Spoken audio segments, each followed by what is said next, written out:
Hi, class. We're doing sections 8.2 today, more confidence intervals, and this time we are estimating a population mean. Something I want to address, if we know the population standard deviation, and the population, remember we always use a Greek letter, if we were to know the population standard deviation, we would be able to estimate the population mean using a normal distribution. And sometimes we teach that, and when we teach that, we tell you that doesn't usually happen, and it's very rare to happen. So what I decided this semester is, because it is so rare to happen, it really doesn't make sense to emphasize that situation. So because it's a rare situation, we're not going to do that. And the reason it's rare is, you think about, we're using a confidence interval to estimate a population mean. To find a standard deviation, you need a mean. So why would you know the standard deviation if you don't know the mean? So that is why we're not doing that. So this is something called a z-interval, and we're not going to do that one. So you don't have to worry about that at all. This is the more common situation, and this is the situation that you're going to be faced with. It says most of the time the population standard deviation is not known.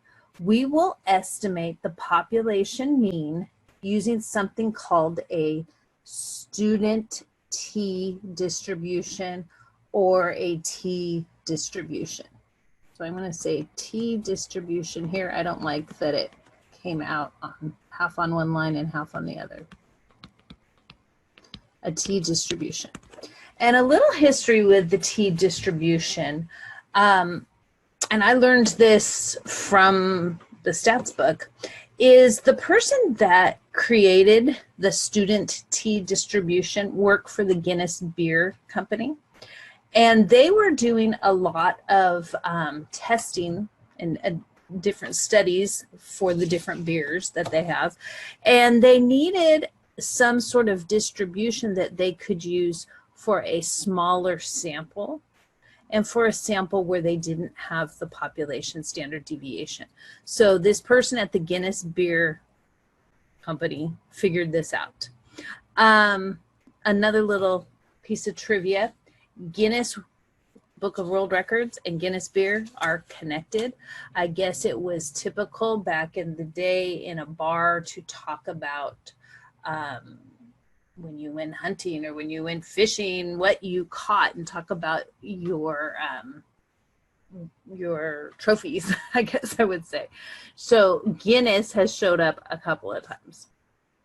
So we're going to be talking about this t distribution, as I said, and a t distribution is similar to a standard normal distribution, which is our z, but it has greater variability. It's not quite as predictable. However, as the sample size gets larger, the t distribution, and let me put a t in there, gets closer to a standard normal distribution. And I'm going to show you the t table in the formula packet. We're going to do these in the calculator, but I want you to see what the table looks like so that you are somewhat familiar with that. So let me just pause this for a sec while I pull up the stats formula packet, and I'll show you a couple things while I have that available. So you can see here I have the stats formula packet pulled up. As long as I have it here, I want to show you the t table first, and then I'm going to show you the formulas and the calculator notation that we're going to be using. So let's move to the t table, which is, there's the z's. Remember our common critical values, we are still going to reference that at some point. I don't know why this doesn't, guess we're not using the highlighter. Common critical values, these are your Z alpha over 2. And then here, this table A3, which is on page 6, this is our T distribution.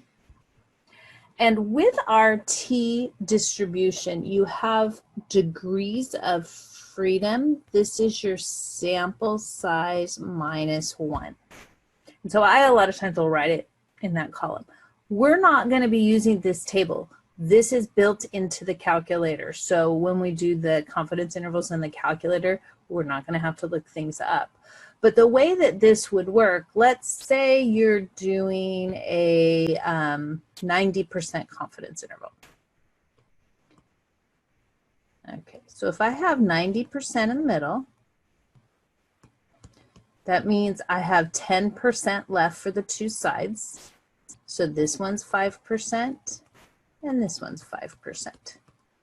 Okay, so these two tails would be the 5%. The area in each tail is 5%, or the area in the two tails would be 10%. So we're going to be looking at this column. Then you would look up whatever your sample size is. So let's say it was 15. I'd look here at 14, and you would see where they overlap, and that would be your T alpha over 2. Now what I want to show you that's kind of cool, just to reinforce this. Remember I said as your sample size gets large, so down here it says large. I want you to look at some of these numbers. Those values are the same as our critical values on a Z-scale. So when the sample size gets larger, the T and the Z are the same. And again, you could look at these values here for 90%, for 95%, and for 99%. You can see that they're the same. Okay. Again, I wanted you to see this. We're going to be doing the problems in the calculator, so you're not going to need to reference it. Let me just, as long as I have this up, we're going to go back to the first page. And I just want to point out again the area for determining the sample size. And we already talked about that for a proportion, which was section 8.3. And now we're going to have a formula for mean, which is 8.2.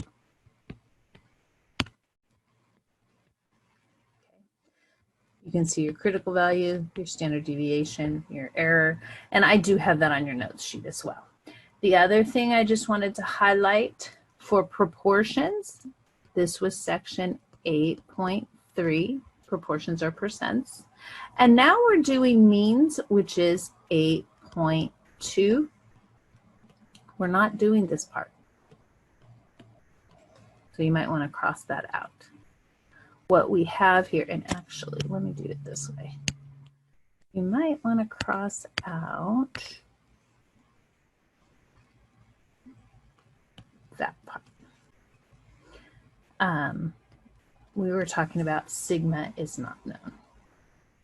Okay, so that way you know where everything is. Sometimes it's nice to have the sections listed by what you're studying so that when you're doing the work on the MyOpenMath for a particular section, you know where to find that material on the notes sheet.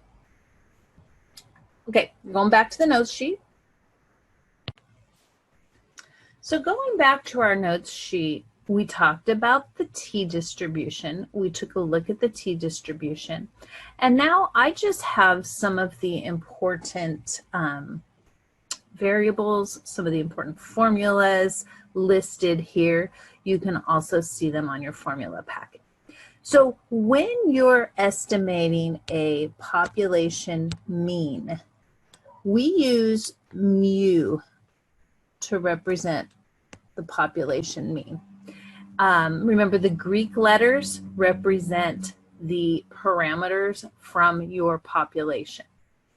And when you're talking about a mean, that's going to be quantitative data, numbered data. You'll have a number that you can find the mean from. The requirements for our using our t-interval is that you have a random sample, and you either have to have a population that's normally distributed, or your sample size needs to be greater than 30. And if you think about this, it should make you think of the central limit theorem. When you're talking about a mean, remember, if it's a large enough sample, you can treat it as though it's normal, even if it isn't. So symbols we're going to use, we have mu, which is the population mean. We have the sample mean, which is x bar. We have the sample standard deviation, which is S, and we have the sample size. Again, the idea with our confidence interval is going to be the idea that you take something from your sample, and in this case, we're going to take our sample mean, and we extend the results to the population. So we look at our sample and we say, hey, we know this is going on with our mean. What is going to happen with our population mean? We want to be able to make a prediction. And like we said when we talked about the proportions, the sample, whatever you get for that mean, the population might be a little bit bigger or it might be a little bit smaller. So you're going to have an interval. So the concept is the same for a confidence interval. The only difference in this section, instead of estimating a population proportion, we're going to be estimating a population mean. You can see here for our confidence interval, it's going to be the sample mean plus or minus some error. And then you can also see, which those don't like to highlight too well, you can also see the formula, which the critical value, if we were doing it by hand, would come from the t-table. S is your standard deviation from the sample, and N is your sample size. And when you see that S divided by the square root of N, that should make you think of the central limit theorem, how we adjusted things when we were talking about finding something about a mean and working with a group. This material is about using the table. I showed you that a little bit. That's not going to be a huge issue. I also talked about the degrees of freedom. Here's what we're going to use a lot. In the calculator, the interval we're going to use is called a t-interval. And I'll pull up the calculator and show you how to enter that, but it's going to be very similar to what we did for the 1 prop z interval. The other thing I have here, we will have sample size determination. Notice that here it is a z, and that sigma is your population standard deviation. So sigma here is the population standard deviation. And the z alpha over 2 is your critical value, which you can get at the bottom of the table. And E is your error, which will be given to you. So this formula is a little easier to work with than the one we did in the last section. Also in this formula, there's only one. So if you see that you're doing a study about a mean and you need to determine the sample size, there's only one formula.